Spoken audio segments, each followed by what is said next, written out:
রাম্বা রাম্বা বা বলা হলো এপাং ওপাং ঝপাং, এই ধরনের যে কবিতা, সেই কবিতা আমরা জানি মমতা বন্দ্যোপাধ্যায় লিখতেন, এবং সেই বইগুলো জায়গা পেত একেবারে রাজ্যের লাইব্রেরিগুলোতে, স্টেট এডেড লাইব্রেরিগুলোতে। সেই লাইব্রেরিগুলো থেকে কার্যত সেই অধ্যায় বা মমতা বন্দ্যোপাধ্যায় অধ্যায় মুছে ফেলতে একেবারে বদ্ধপরিকর।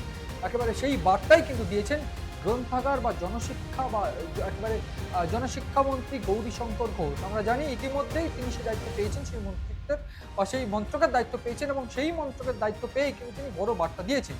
এবং ইতিমধ্যে যেখানে মমতা বন্দ্যোপাধ্যায়ের সরকারের পতন হয়েছে, দুর্নীতি, শিক্ষায় দুর্নীতি বা একেবারে সমাজের প্রতিটা রেশন থেকে শুরু করে একেবারে প্রত্যেকটা ছত্রে ছত্রে দুর্নীতি, সেটা কাকদ্বীপ হোক কিংবা একেবারে বলা ভালো বাঁকুড়া হোক, কি পুরুলিয়া হোক কিংবা উত্তরবঙ্গ হোক, প্রত্যেকটা ক্ষেত্রে দুর্নীতি, এবং সেই দুর্নীতি একেবারে মুড়ে সেই দুর্নীতিতে মোড়া সরকার কার্যত পতন হয়েছে। এবং সেই পতনের পর মমতা বন্দ্যোপাধ্যায়ের যে অধ্যায়, সেই অধ্যায়কে মুছে ফেলার কিন্তু বড় বার্তা দিলেন একেবারে মন্ত্রী গৌরীশঙ্কর ঘোষ। ইতিমধ্যে বলে রাখতে চাইব, তিনি জনশিক্ষা প্রসার ও গ্রন্থাগার দপ্তরের দায়িত্ব নিয়ে বড়সড় বার্তা দিয়েছেন।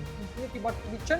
তিনি পরিষ্কার করে বলে দিচ্ছেন যে রাজ্যের লাইব্রেরিগুলিতে থাকা মমতা বন্দ্যোপাধ্যায়ের যে লেখা বই, সেই বইগুলো কিন্তু সরিয়ে ফেলার পথে হাঁটতে পারে সরকার। তার কারণ সেই বইগুলোতে আদতে যে শিক্ষা বা আদতে একেবারে সমাজের প্রতিকৃত হয়ে ওঠার যে শিক্ষা, সেই শিক্ষা নেই। এবং সেক্ষেত্রে সমাজের যারা প্রতিকৃত ছিলেন, কাজী নজরুল ইসলাম বা অন্যান্য ক্ষেত্রে একেবারে রবীন্দ্রনাথ, কাজী নজরুল ইসলাম, এই প্রত্যেকটা এই ধরনের যে সমস্ত কবি, তাদের বই ফিরিয়ে আনার যে বার্তা, সেটা কিন্তু ইতিমধ্যে দিয়ে দিয়েছেন মন্ত্রী গৌরীশঙ্কর ঘোষ। প্রাথমিকভাবে বলতে গেলে আমরা দেখেছি গত কয়েক বছর ধরে মমতা বন্দ্যোপাধ্যায়ের যে লেখা বই, সেই লেখা বইগুলো একেবারে রাজ্যের গ্রন্থাগারগুলোতে ঠাঁই পেয়েছে। শুধু তাই নয়, সেই লেখা বইগুলোর পাশাপাশি রবীন্দ্রনাথের অধ্যায় মুছেছে, বিভিন্ন ক্ষেত্রে নজরুল ইসলামের কবি নজরুল ইসলামের যে অধ্যায়, সেইগুলো মুছেছে।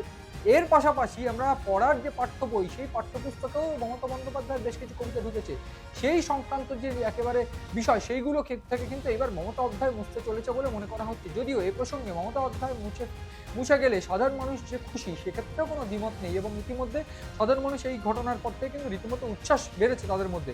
এবং এক্ষেত্রে পালা বদলের পর এই যে মমতা অধ্যায় যে মুছে যাচ্ছে, সেই মুছে যাওয়াতে কিন্তু কার্যত একেবারে পড়ুয়া থেকে সাধারণ মানুষ, তারা কিন্তু কার্যত খুশি। ইতিমধ্যে মন্ত্রী গৌরীশঙ্কর ঘোষ তিনি পরিষ্কার করে জানিয়ে দিয়েছেন গতকাল, যে একেবারে মন্ত্রিত্বের দায়িত্ব নিয়ে তিনি পরিষ্কার করে জানিয়ে দিয়েছেন যে এই ধরনের নোংরামো বা এই ধরনের কালচার থেকে সমাজকে বার করতে হবে, এবং পশ্চিমবঙ্গকে একেবারে জগৎ সবার শ্রেষ্ঠ আসন নিয়ে দখল করতে গেলে সাংস্কৃতিকভাবে পশ্চিমবঙ্গের হারানো গৌরব, পশ্চিমবঙ্গের সাংস্কৃতিক যে গৌরব, সাংস্কৃতিকভাবে যে গৌরব যে পশ্চিমবঙ্গে ছিল, সেইটাকে কিন্তু ফিরিয়ে আনতে হবে। এবং সেটাকে ফিরিয়ে আনতে গেলে যেটা করতে হবে, সেইটার প্রাথমিক ধাপ একটাই, এবং সেইটাই কিন্তু এই ধরনের অধ্যায়কে মুছে দিয়ে একেবারে সমাজের আসল যারা প্রতিকৃত ছিল, যারা সমাজকে পথ দেখিয়েছে, তাদের লেখা বই, তাদের লেখা বিভিন্নভাবে একেবারে তাদের উপর যেন সাধারণ মানুষ বা একেবারে পড়ুয়া যারা ইন্সপিরেশন পায় তাদের থেকে, সেই পথেই কিন্তু সেই পথে হাঁটবে সরকার, এবং সেই পথেই একেবারে পড়ুয়াদের দেখাতে হবে।